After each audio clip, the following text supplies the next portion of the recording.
GPS mu magambo arambuye bisobanuye The Global Positioning System, bivuga uruhare rw'inyenyeri za satelite zigera kuri 24 zashyizwe mu kirere na Minisiteri y'Ingabo za Amerika kugira ngo ifashe kumenya uko ibintu bihagaze kandi bigenda ku isi cyangwa hafi yayo. Satelite rero yohereza ibimenyetso bya radio abakiriya bakoresha kugira ngo bamenye umwanya, umuvuduko ndetse n'igihe.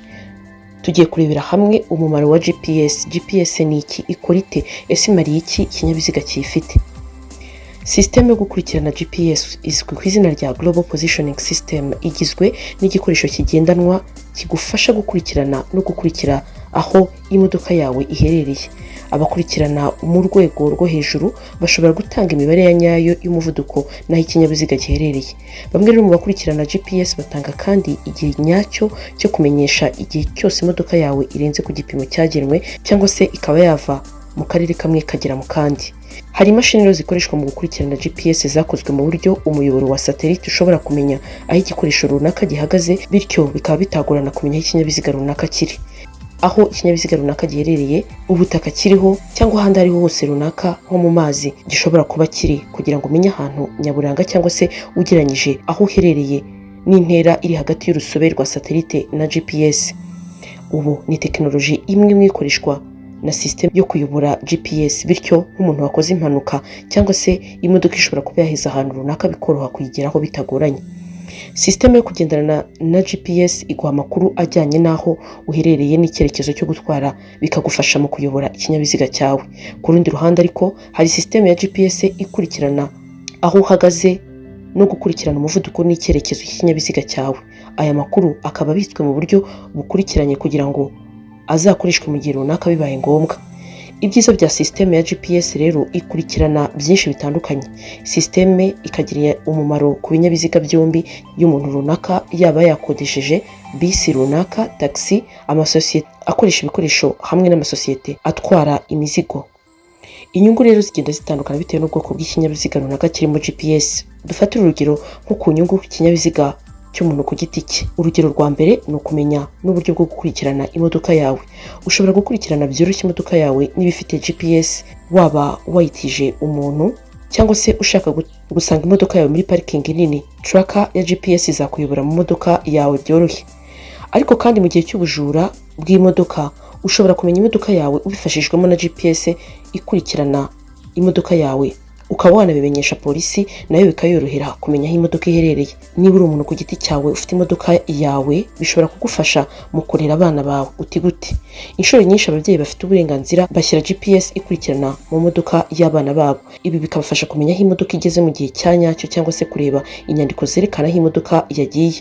Bikabafasha kandi kumenya niba imodoka umwana wawe arimo nta kibazo runaka yaba yagize cyangwa nta hantu yaba yahagaze bigatuma umwana yavamo ukamubura. Ariko kandi ushobora no gukurikirana imibare y'imodoka yawe ukurikije umuvuduko, icyerekezo hamwe n'imiterere y'imodoka.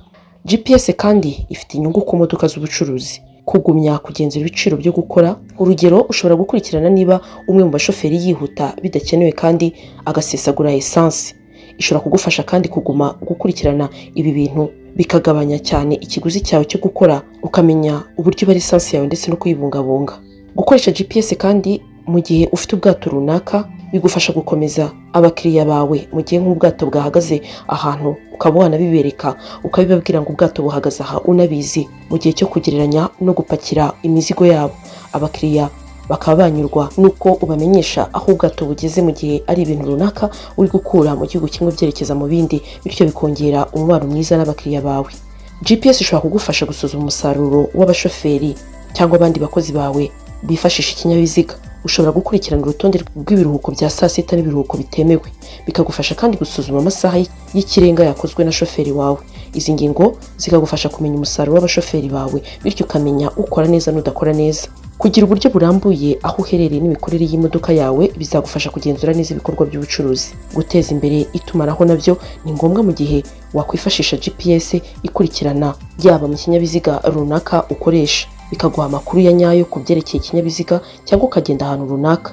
bityo rero bigutwara igihe n'amafaranga nk'uko utagomba guhamagara umushoferi wawe cyangwa undi uwo ari we wese waba utwaye ikinyabiziga kugira ngo umenye niba ari gukora ibyo ashinzwe, ahubwo GPS ikakorohereza. Ngiyi impamvu ugomba guhitamo Sator Rwanda Limited, ikagufasha kugushyira GPS mu modoka kandi ikagufasha kumenya kuyikoresha imodoka yawe ntibe yagira ikibazo, ndetse byaba ngombwa ko bakoherereza umutekinisiye nawe akaza akamenya aho imodoka yawe iherereye bakaba bagufasha. Sator ishobora kugufasha hifashishijwe ikoranabuhanga kugucungira essence na mazutu, bakaguha raporo buri cyumweru yerekana ingano ya essence cyangwa mazutu ibinyabiziga byawe byakoresheje, bakanamenya ingendo zakozwe. Baguha serivisi zirimo kugushyiramo speed governor aho waba uri hose mu gihugu. Sator kugezaho serivisi nziza kandi zihuse bitewe nuko ifite amashami hirya no hino mu gihugu.